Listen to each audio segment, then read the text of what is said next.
Hello, Pro Gamer friends. This is your boy Did here, and on today's podcast, I'm going to be giving you the story of DeathRow and how it came to be. Now, for those who have been, supporting and watching the fights on my EHCW channel, I appreciate you all. But it's time to get into some story time. So, my main character, Crazy One, on there, who is the CEO of EHCW. And the whole entire story happened when my guy got injured.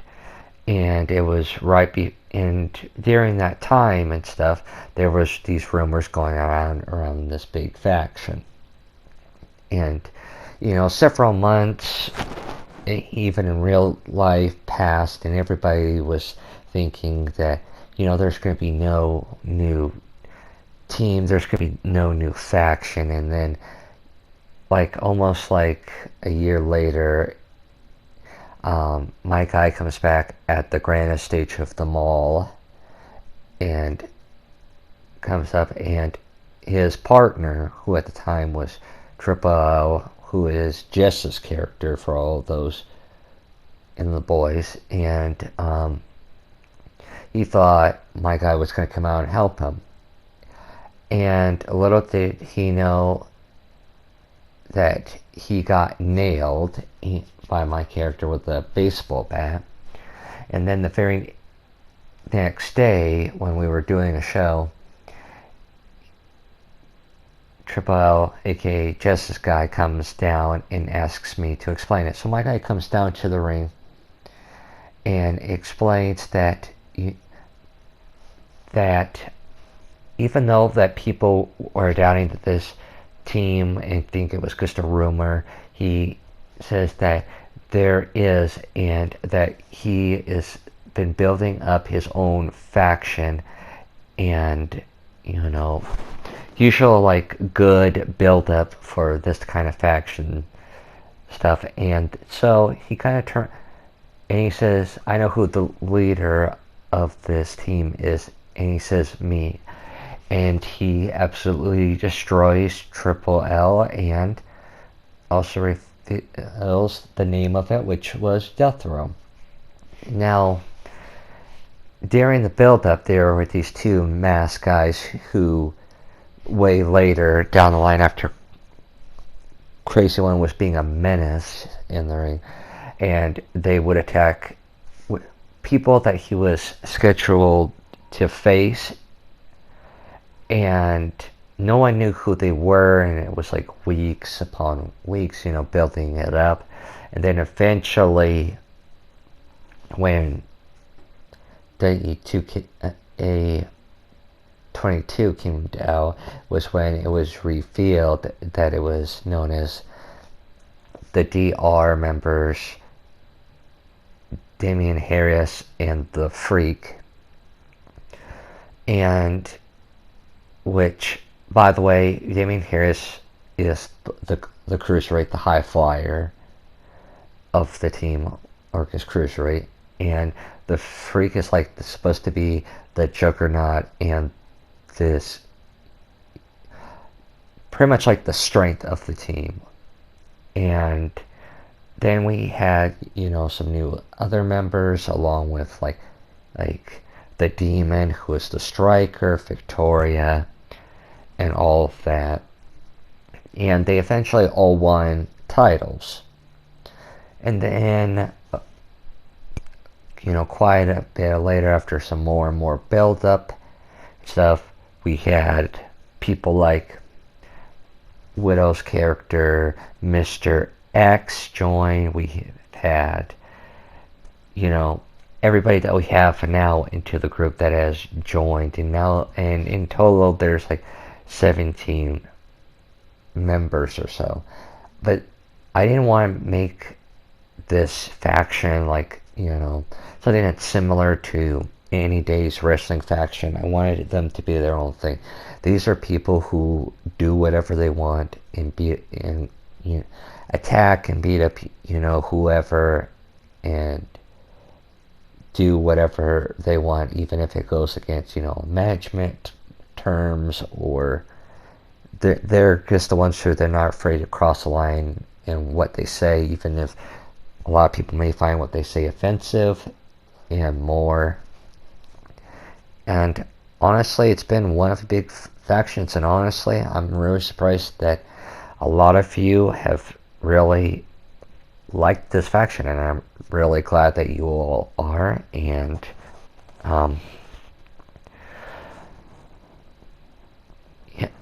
I also have more plans for the future, also for DeathRow, and also for those who are wanting to know about the whole entire DeathRow and Satana mob. Go check out the Homie Widow's channel, because that will give more detail and more depth of like how the reveal started. And also go subscribe to his House of Combat. I know he's still in the works of building the arena and stuff, which is understandable because it took me a while for mine. And yeah, definitely go check out his channels, like and comment if you want to. And also I know a lot of you have also been asking me like the Crazy One story and how that kind of came to be. Well, it all started back on DE 14. It was around the time, and I was still like, by the way, in middle school during this time. And it was when I joined my very first online wrestling league, which at the time I was working with EHCW, which for those who don't know was Hardcore Championship Wrestling. I'm not going to get into saying the names of the people in there because of bad experiences and stuff, but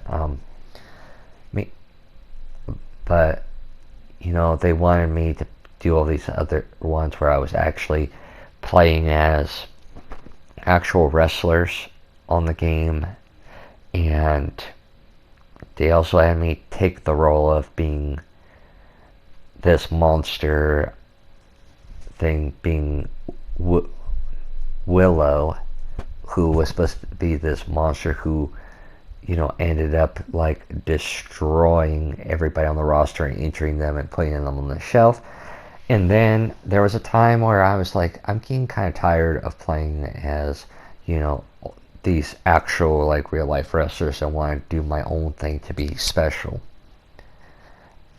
When I mean special, I mean more as in unique. Like, so my inspiration for the Crazy One, for some of those who don't know, is I've always enjoyed the more like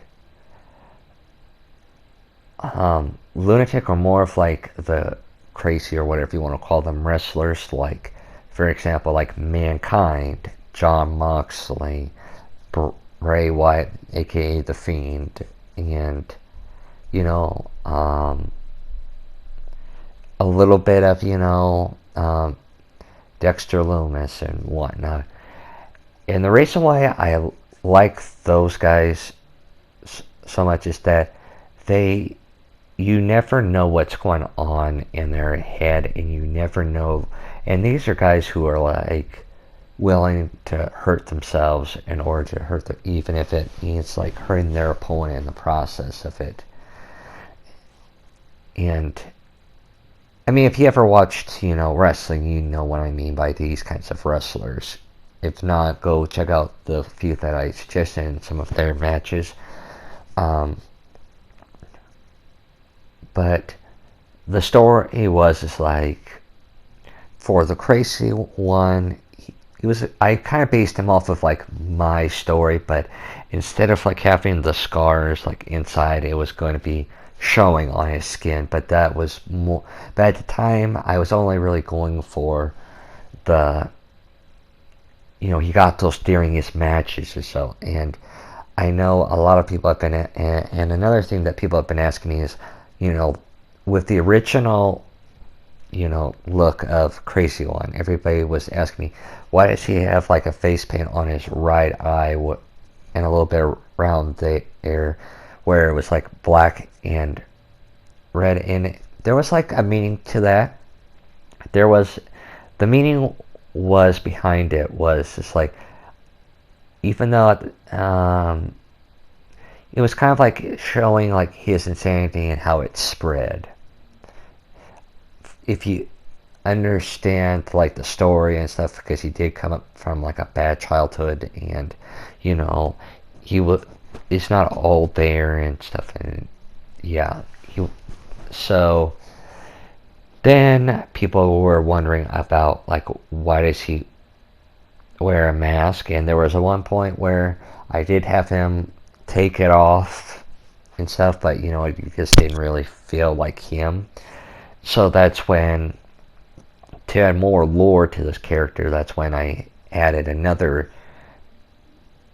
personality of his, which was Will Ollie, which some of you know, which was more of the humanized version of him.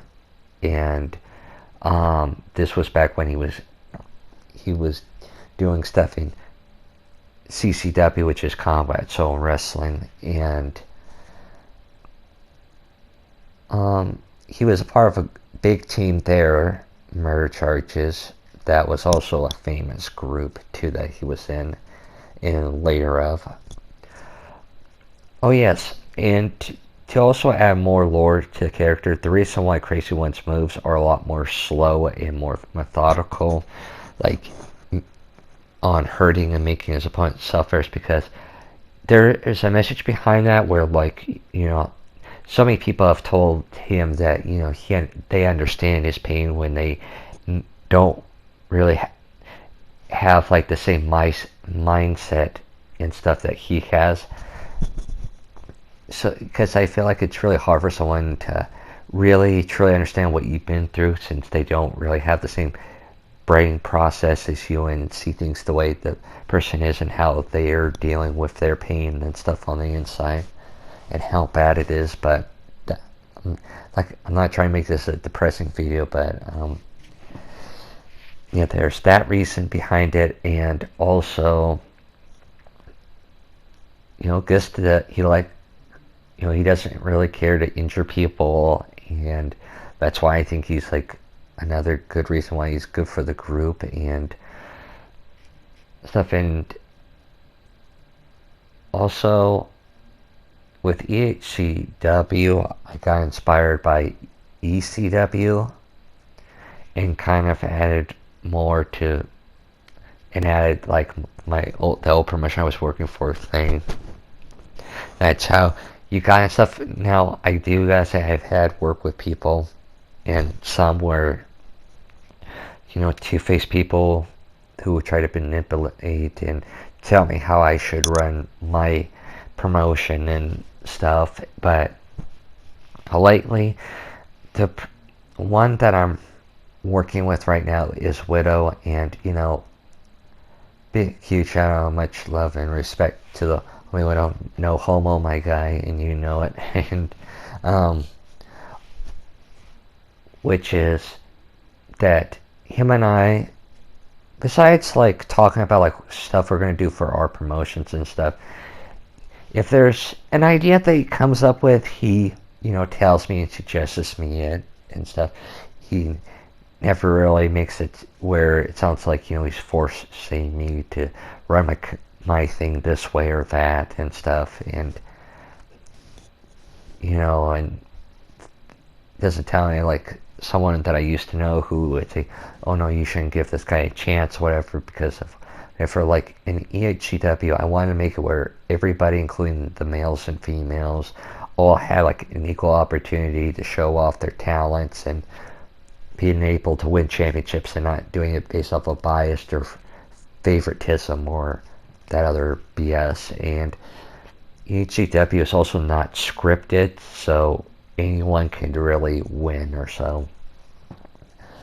But anyway, and besides from that wise, you all killed it at the pay-per-view, which is our most viewed pay-per-view ever. and I really do mean that, and I really do appreciate all you guys' support, and also, you know, also show the homie Widow his House of Combat, and not only that, but his DPW, some, and his Dojo Pros stuff, some love, because that is, he does make really good content. Like, I'm not just saying that because I know the guy for almost 10 years now. Like, because if he knows anything about me, he definitely should know. Like, I'm just gonna say it the way it is, and I really enjoy his content, whether it's wrestling or 2K, and also, it's really enjoyable. It's it's not like one of those videos where I watch and I want to turn it off. But anyway, that's enough of that. I already said what I want to say here on today's podcast. Thank you all for tuning in here to the Dead Podcast, and see you all in the next one, and hope you all are having a great day. And if you're not, know that you are amazing, and I'm glad you're here, and see you in the next one. Peace out, everybody.